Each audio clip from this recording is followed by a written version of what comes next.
Welcome back to Underground Strategy Podcast. My name is Max and I'm here with Tony, and we are back for a very exciting episode today, a very cold episode, but winter is coming, so I think it's very suitable.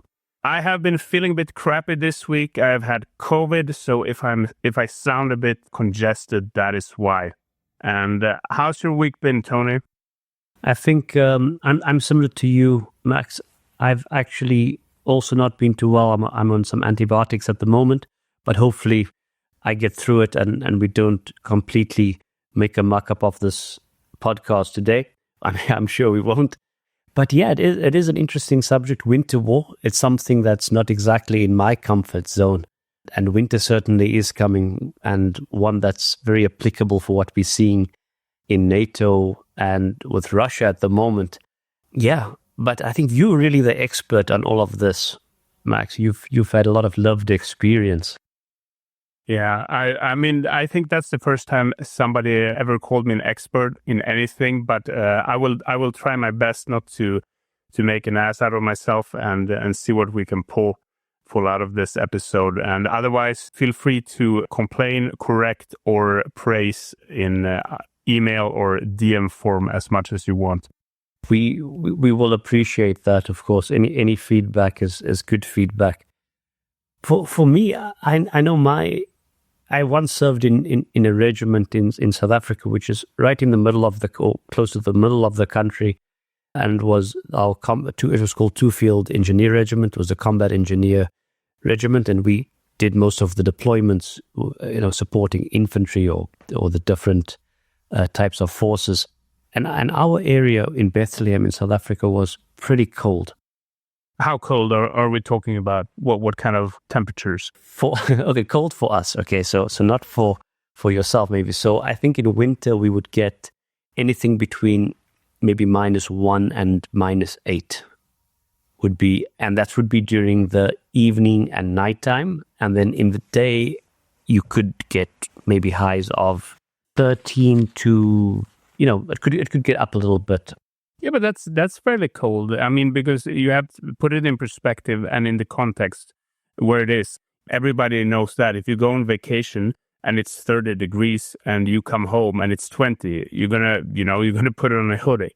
So it is actually kind of cold, and also the humidity is probably quite a lot higher down there. I think the one thing that struck me about the cold was that, I don't know, it naturally would take a very specialist unit to operate in that cold. And I think for Southern Africa, we maybe have very specific areas where you would need that at very specific times. But I can imagine for Arctic, Nordic, Scandinavian countries, it's kind of a part of just your makeup, really, and just the terrain kind of defines where you are and how you approach warfare, right? I would say so, and I also think, like you said, it's a part of the makeup, but not only the military makeup, it's also a part of the civilian makeup. And I think that will play the most important part, because you have people that are used to, no matter what line of work you're in and what you're doing, even if you're a kindergartner or you are going to university or you're in the army, everybody has to live and adapt and battle with the climate and fight with it, or not fight with it, but make friends with it, which helps. Or I think it's a prerequisite for it to work, actually, because it's hard to really, be embedded in this and function in an Arctic or subarctic winter climate if you're just doing it a few weeks a year. I mean, because we also have the same in Sweden. If you go down south, they barely get any snow in the winter. So even the southern regiments are a bit lesser equipped, I would say. So even in a country like Sweden, there are differences, because they come up every year. They train for a few weeks or a month, maybe, or participate in the larger exercises, and that's that. So, but of course, they do have winter, some kind of winter, so that they will gain some experience. Yeah, that is interesting. And I think maybe if we touch on some of the historical examples later on, we will see that. So in Russia, they would have certain kinds of fighting units in the different parts of Russia, but the Siberian units would be more adapt to that kind of winter warfare, largely because, as you said, the society reflects that they live in those conditions, so they can more easily adapt, or they can hunt and ski, etc. But before we go into that, I know a lot's been happening in the news lately, Max. It kind of talks a little bit about this also. I don't know if you have a short update for us. I have a few news, both on the Swedish front. We got a new Supreme Commander of the Swedish Armed Forces yesterday. We're recording this on October 2nd, and October 1st, they changed hands, or they changed powers. So we have a guy who's called Mikael Claesson, a general who is taking over from Mikael Bydén, that has been running the show for 9 years. So that is good. It's big news and always exciting. Very competent guy.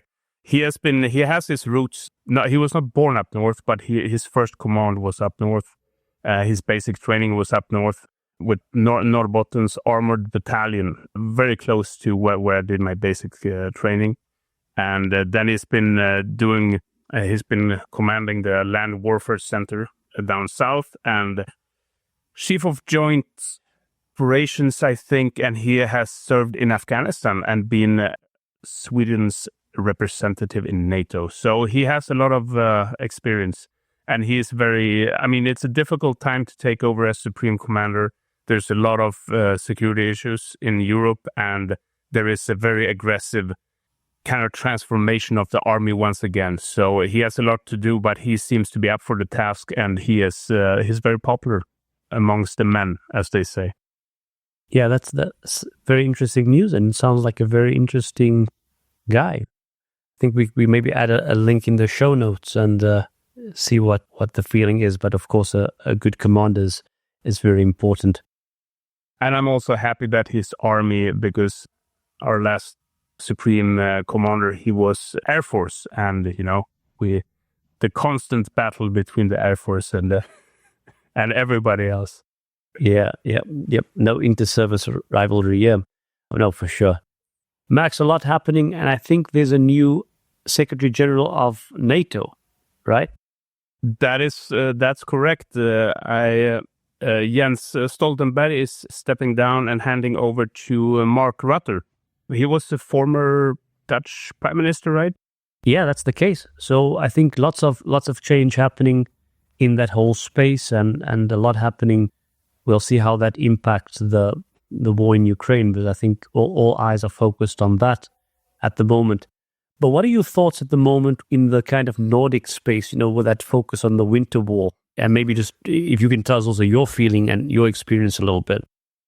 If we start from where we stand today, it's yet again, the Arctic has been coming up on everybody's agenda. It has always been a place of interest, but it has been it has been a bit cold, so to say. But since the Arctic is warming up literally from, I guess, I'm not going to be a scientist here, but I guess global warming, and we have the Northern Sea Route is being more accessible, which is the Russians have had almost an exclusive usage of the Northern Sea Route with the Chinese, because they are the only ones that have the icebreaker capacity. But now, again, the battle for the Arctic begins. And of course, we see a lot of focus from NATO. We see a lot of focus, especially from the Americans, and also the Nordic region now, because now we have 2 new members, Finland and Sweden, together with Norway, that is going to try to make a dent and strengthen up the northern border. If you ask my opinion, it's a bit too little, a bit too late, because this is a capability that you can't just build it with technology. You have to build it with experience, and it takes time. So, of course, you can add a few satellites, you can have a bit of reconnaissance, you can strengthen the Air Force up there, you can get a few new icebreakers, but it's far more complicated than that if you're going to try to conquer or control or monitor a subarctic or Arctic climate. So I think they're in for a challenge. I think, though, that both Finland and Sweden, as new NATO members, has a lot to contribute in this area, but it's also very limited because there is not enough resources, or the demand is higher than what we have to offer. And you can see that quite recently, during 2023, We sent an officer from the winter unit to the United States, and he was helping the 10th Special Forces Group to map out their winter training with his experience or the collective experience from the Swedish winter unit, to give them a bit of a head start and modernize that. And he got a medal recently for his work there, so that was appreciated. So we already started the sharing. Wow. As good as we can, but that was a part of the program that we don't have enough space. I mean, the winter unit in Sweden is booked, the Norwegian winter units are booked, the Finnish winter units are booked, because everybody wants winter training now. And of course, it's also an effect of what you're seeing in Ukraine, because we have two countries that have reasonable winter capabilities, and you can see that they have been struggling the last two winters. So it's a very in-demand skill. Yeah, it certainly is topical. And you mentioned Finland over there and what they can offer, also what Sweden can offer. And I like that we were talking about the whole geostrategic view. So also the naval element and the sea routes. And then in terms of the warfare that you had mentioned, I think Finland had an interesting experience in the Winter War, 1939 and 1940. And I know a lot of people were drawing parallels to that to try and say, well, Finland managed to kind of fend off Russia or the Soviet Union for maybe 3 months or 105 days or somewhere around there. And then at the end, they had to go to the negotiating table and then make a peace agreement. And we're not at all advocating for that in the case of Ukraine. We're just giving the historical example. But what they showed was how a force who know the terrain really well, who's motivated, how they can fight an invading army. And I think that was an interesting case. And of course, and we'll never have that kind of experience that you have, Max, of actually doing operations in the Nordics. But just from this historical case, one kind of gets a few lessons from it. And it shows, well, I suppose it's firstly the Field Marshal Mannerheim. So there's good leadership and there's a motivated force who know the terrain. And they managed to defeat this massive behemoth of the Soviet army that comes to invade them. And we see them having good skills like skiing, blending with the terrain, using small team decentralized tactics, sniping, hit and run. And that all during a massively cold winter. And you'd think that the Russians would know something about it, and by all accounts they do. But for whatever reason, and it's mostly logistical, they don't have the right kinds of forces in there at the time. And the supply is an issue. And then lots of casualties just due to disease and the cold, frostbite, etc. And I mean, I don't know if you can maybe tell us just how you protect yourself just on a personal level in that cold. Like the Russians still had their kind of khaki uniforms, whereas the Finns had snow uniforms. Is it right to say it like that, snow uniforms? Yeah. And maybe you can tell us on a personal level how you had adapted and how you were trained to deal with those conditions, Max. I mean, first of all, winter and all kinds of climate usually becomes a force multiplier. I mean, except for, maybe Central European climate, but all extreme climates, jungle, desert, Arctic, winter, becomes a force multiplier quickly if you know how to use them. And as you said, this is what, the Finnish were basically outnumbered, and but they had a vast experience. And of course, it was not the whole story. They had a different motivation, good leadership, all of that, but they also knew how to use the climate to their benefit. And I think when you're starting to train, when you're starting to operate in harsh climates, and especially winter, it's a lot about mindset and experience when it comes to down on a personal level. So you can take a soldier that, in a just regular Central European climate, and you're going to be fine. It's going to be a bit rainy. It's going to be a bit cold. But when we come up in subarctic temperatures and climates, when you have a lot of snow, you have a lot of wind chill factor, and you have very low temperatures, it is about motivation and mindset to keep yourself alive. and also experience, which you will get it with training. And even for basic training, when we're talking about 15 months, for example, like I did basic training, that is only 2 winters, and that is barely enough, which means that you have to have a lot of very, very seasoned instructors. And that is the hard part, because to become a seasoned instructor, you can't just do a few winters. You have to live the lifestyle where most of your year is winter. And you also have to be not sitting and watching Netflix. You have to be outside and engaging with the climate to be able to teach it, because it is a mindset, and it's something that, it's something you grow inside of yourself. But that was a very long intro to answering your question. If you're dialed in, drop us a review on your app. Watching on YouTube, hit subscribe to join the conversation. All right, back to it.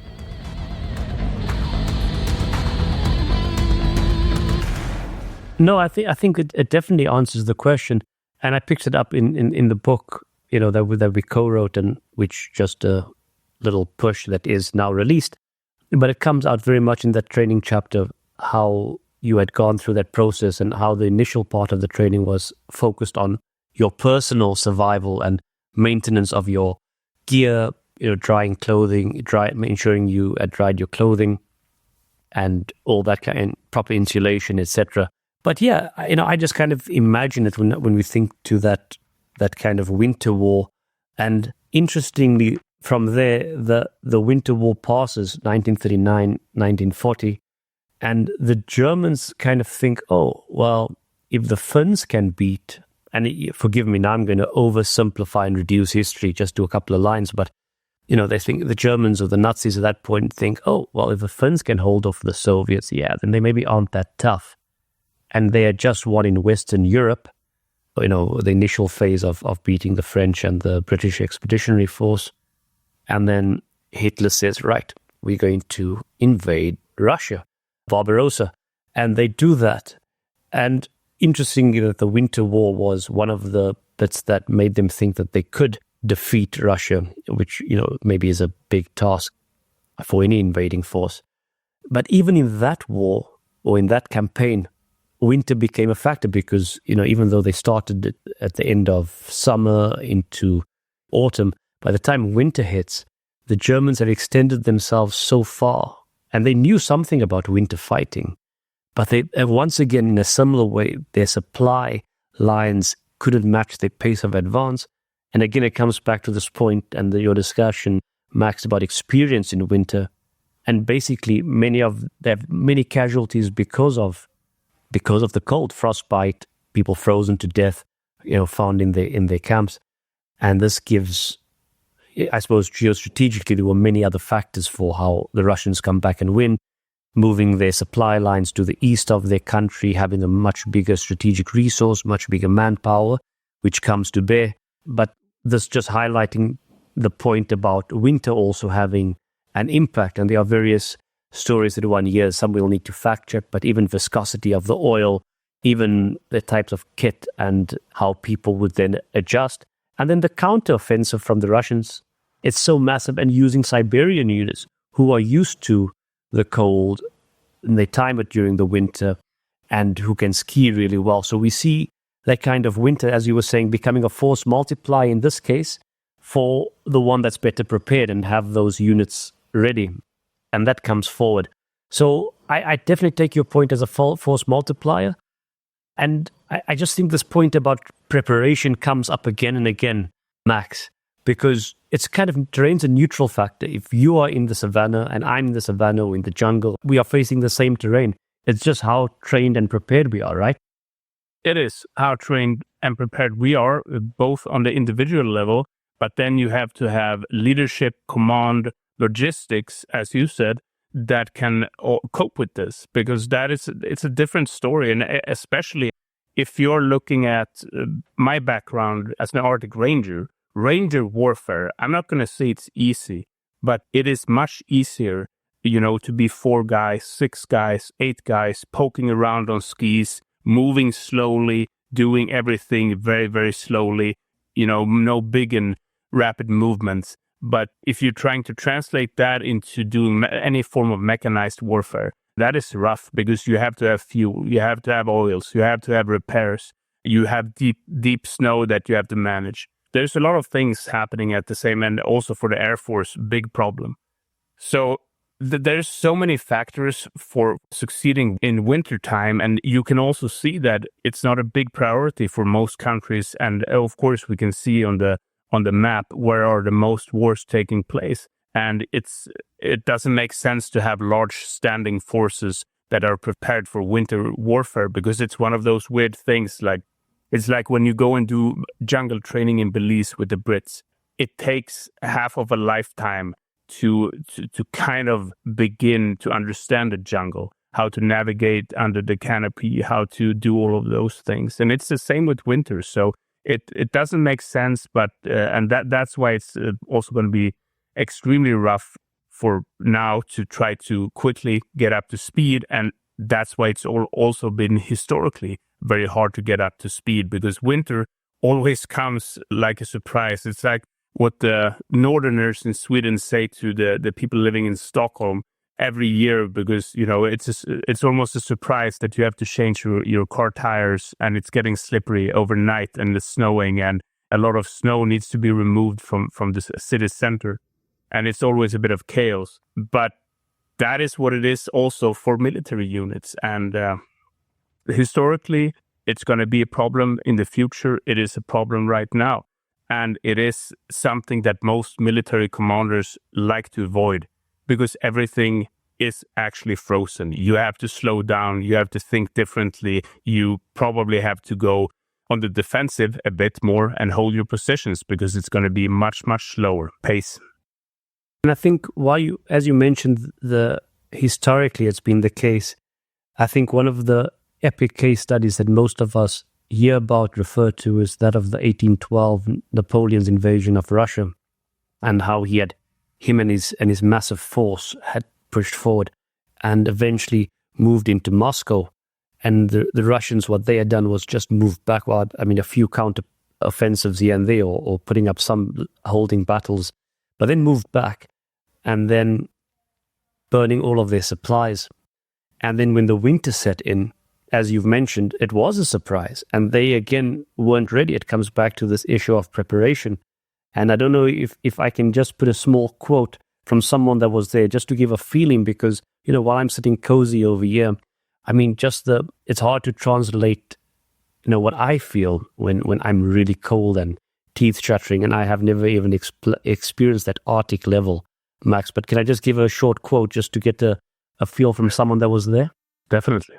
Thanks so much. And I'm going to read that quote now just to give us a flavor from someone that was there experiencing that very difficult cold. And as you mentioned, for military people and civilians and all of us, winter's always a surprise. This quote is from, forgive the pronunciation, General Philip de Segur, who was with Napoleon in Russia during 1812. Let me just find my place over here. And he says, "The Muscovite winter, under this new form, attacked them in every part. It penetrated through their light clothing and their ragged shoes. Their wet clothes froze upon them. This covering of ice pierced their bodies and stiffened all their limbs. A cutting and violent wind stopped their breath, or seized upon it at the moment it was exhaled, and converted it into icicles which hung upon their beard round their mouths. The unhappy men crawled on with trembling limbs and chattering teeth, until the snow collecting round their feet in masses, like stones, some scattered fragment, a branch of a tree, or the body of one of their companions, made them stagger and fall. Their cries, their groans were vain." And he goes on, and it just gives one a flavor of how difficult it must have been in that situation, right, Max? Jesus, I mean, you can feel it there, and the hardships. I mean, that is not a pleasant. I mean, war is never a pleasant environment to be, but now this is now you don't want to be there, and you can feel it, you know, coming through their words. I totally agree with that, Max. It just gives you that personal flavor and feeling of the difficulty and what they must have gone through. And that folks, is really winter war something that many of us, or very few of us, will experience, luckily. And for the many or the many good soldiers out there who are training, we wish them well. Max, I think your unit and other units will be very involved in this, and we look forward to hearing your thoughts on this episode. Max, any final thoughts before we round up today's episode? Yes, I just want to give a short counterpart to that brutal story or insight you just read, that it can also be quite beautiful in the winter time when you're skiing with a small patrol. The northern lights are dancing above your head. It's minus 40 degrees Celsius, and you can hear the trees popping because the water is freezing, and when you're just gliding through the night. So it can be a beautiful experience, but it's definitely something you have to have respect for. And don't forget to change socks, and always put on a coat when you are stopping, so you are warm and cozy, because otherwise you're going to die, unfortunately. Well, on that note, folks, make sure you keep your coats on. We look forward to hearing from you, and best wishes. All the best. Bye-bye.